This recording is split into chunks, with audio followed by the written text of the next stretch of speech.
So my name's Mark. I'm a member of Christ Central Church, and I'm going to be preaching on Mark 1, 23 to 28, and I'm going to be reading from the New Living Translation.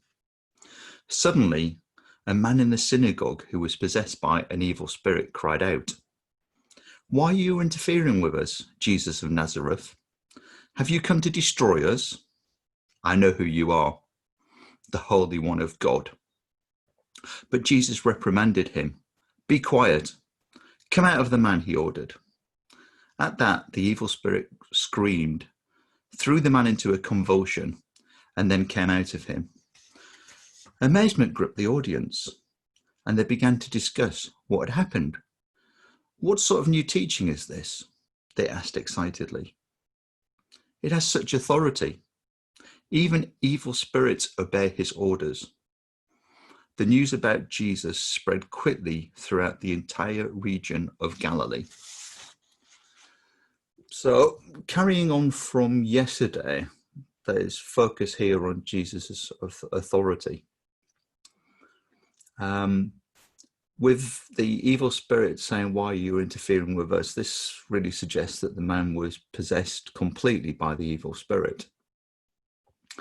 Under Jewish law, a man who was unclean would render himself ineligible from synagogue worship.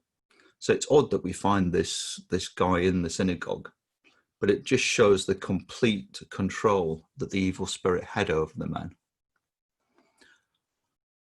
Recognizing Jesus as God's chosen one, the Messiah, the evil spirit obviously knows who Jesus is, and it's clearly afraid, asking whether Jesus is going to destroy them, again showing how completely the two were intertwined, the evil spirit and the man.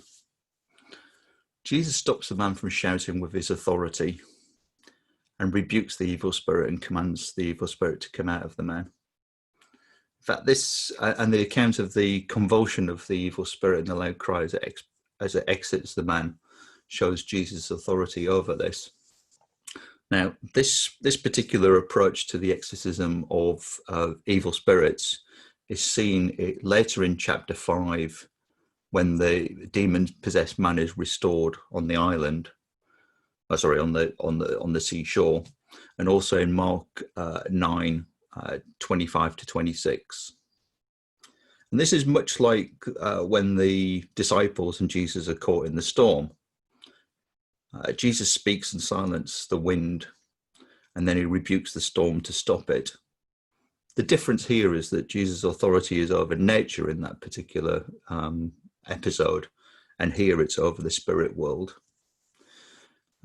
Traditionally, in these times, when people try to exorcise evil spirits, they would use all sorts of ceremonies and incantations and special words. Just know here that Jesus drew the evil spirit out by just his authority alone, by speaking to the spirit and commanding it to leave the man's body. So, and the people are amazed, saying, "Is this a new teaching?" And they're also looking at the way in which his authority commands the spirit out. Again, mentioning his authority over the situation. But the interesting thing is that in this case here, they look at his teaching authority first, and this prepares it for the healing to the man. And also the healing actually confirms and reinforces Jesus's teaching ministry. So Jesus drove out the unclean or evil spirit, and I guess people were amazed to see the authority that Jesus had over this person that was possessed. And it's not really surprising that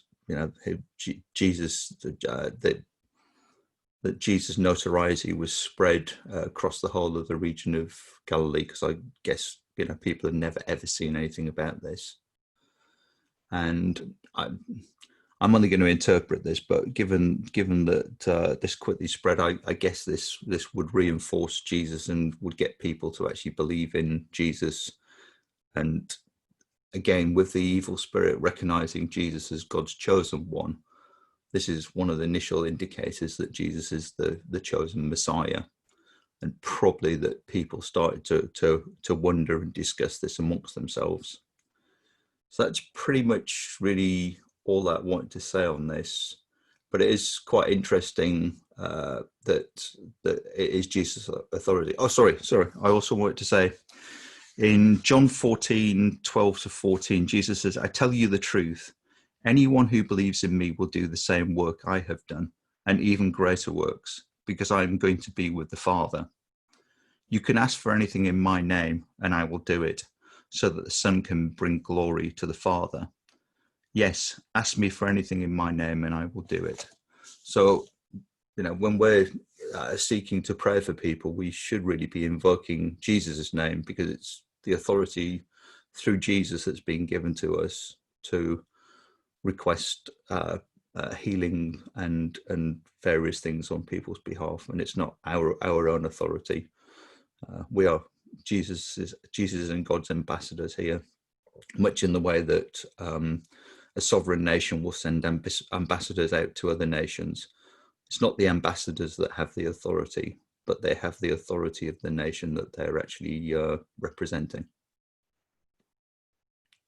So maybe we can pray about having Jesus' authority and having the boldness to step out and to conduct healings, and not come across many people that I've seen a demon possessed, but I guess there's a parallel here between people that may have mental health problems, and we can pray for people to be free from those mental health issues that they may be having.